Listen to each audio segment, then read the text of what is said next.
All right, guys, so today we're going to be hooking up a Polaris tachometer on this 1979 Jag slash mystery machine. Polaris 2-pulse is the tach we're using. Came out of an Indy 500.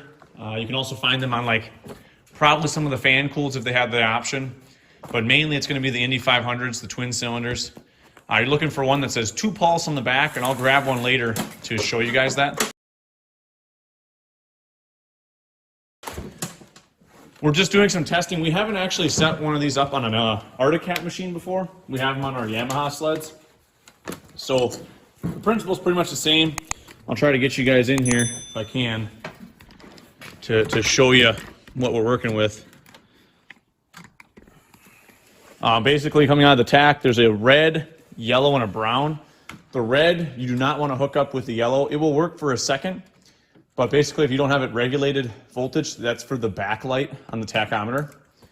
Older machines might only have just the brown and the yellow, but this one has that red, and that's for lighting up the tachometer so you can see it at night. Backlight. But we are just going to use the two for the signal off the stator, which is a pulse signal, and then a ground, which should be a chassis ground that we're using off the actual machine. And that's how you can wire it on pretty much any machine like that. Like I said, our Yamaha Enticer and Exciter has that.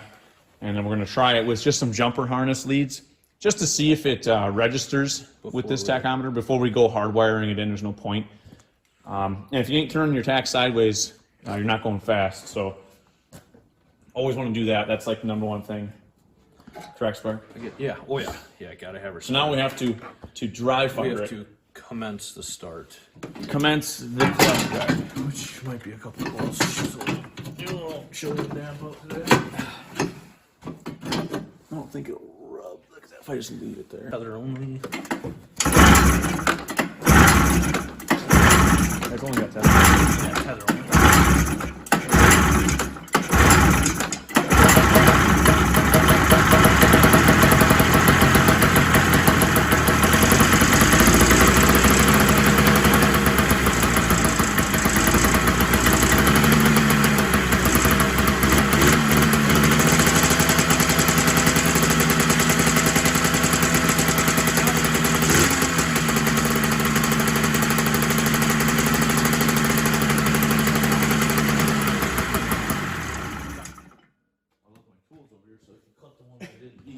Anyways, guys, if you didn't catch that while we were running it, Mark's going to show you which wires we had to. It was actually not the ones we initially had connected.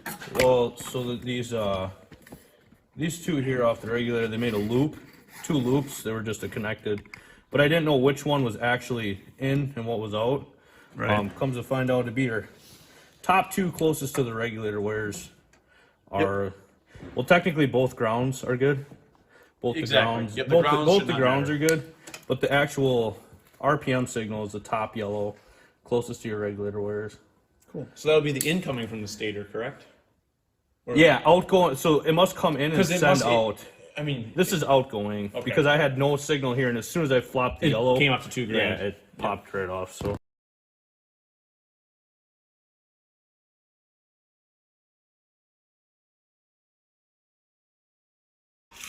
Anyways, guys, that is very quick and dirty wiring a tachometer. And you guys can see what kind of tach it is. I can show you that closer up later when we get it hardwired. I'll turn the camera back on, and then we can show you it's in action and see what RPM we're turning on this thing. Officially may have figured out the Jag mod build. We had a good buddy show up who must be a master Arctic Cat mechanic because he had it figured out in 10 minutes. We couldn't figure it out for 2 weeks. We were racking ourselves. Granted, today it did run better than it used to run. We were having issues. We changed the clutching to a newer style Arctic Cat reverse cam secondary, 108C off a Jag primary, new belt, which definitely helped a lot. The new belt. Oh yeah, the new belt was. So we got a new belt on it. You guys saw we were putting that tach on there. That turned out real nice. I'll come in from that side. As you can see the tach. Potentially. I gotta find my hat too. It's gone. Yeah, so you guys can see the tachs in there. That went well. Everything's working there. Rule of thumb on those tachs is they're about 100 RPM high. So if you're at 7,000, you're about 6,900, give or take.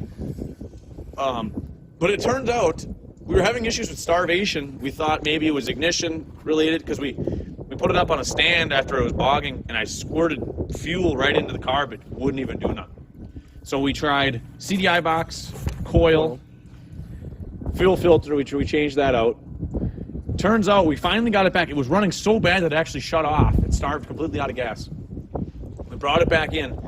Had Buddy tell us, he's like, oh, did you guys check the fuel line in the tank? And I'm like, no, like it was on a running sled. Mind you, this chassis was on a Jag chassis. Ran totally fine, never had an issue.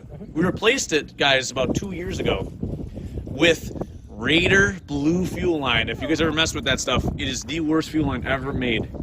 So, long story short, we pulled the line off the carb first. I said, Mark, while it's running, pull it off. Not a wick of gas, maybe a drop. A spittle. A spittle. So, okay, Spittle, if you might. took the fuel line off of the pickup tube fitting, not a lick. Flew in the tank. Crap, so there's something in the pickup tube. Turns out, Buddy comes up here for 10 minutes, figures it out, and pull the fuel line out. It's coiled up in a banana, U-shape. Terrible. Put a new pickup line in it, guys, and she runs great. So that was a little learning lesson for us. We chased ourselves. Yeah. You're welcome. Thank buddy. you, sir. You're welcome. So that was a little bit of a learning lesson for us. And I don't know shit about snowmobiles. Banana is understood. I really don't know much about snowmobiles. I really don't. So here, guys, this is what the shape of the pickup line was. Let me know if you guys. Well, I guess what is your opinion on that? Because I don't see the problem. yeah, On a full tank. this it'd is be where the fine. pickup was. This is outgoing to the fitting on the tank. This would once in a while splash gas This was so if inside the tank. It was like that, up there. like a C shape. Yeah. So as long as you keep it full, it's fine. Right. If we had it full to the top, we would have been okay. Yeah. Right. But you'd be stopping every like 10 minutes. Right, because it bog out. Mind you, for about a year, that thing is sitting in a tin shed that was probably 120 degrees. So I'm assuming this line was like And whatever gas stained it. clots, Yep. clots and race. Anyways, guys, we got the clutching close. All we got to do is dial that in to get it up a little bit more on the RPM, and this thing's going to be 67-mile-an-hour machine. As long as the track and drivers hold up, we're I don't hoping. know if you can hold on to it. It's very narrow and very Tippy. Yeah. and the suspension is Zero.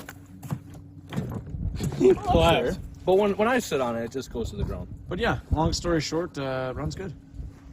I don't know if you can start that up real quick. I was just going to zoom in on that tachometer so you guys can see that. Maybe I can get a shot of it. I can zoom in so you guys can see. So that's what a 2-pulse Polaris pack is on an Indy 500.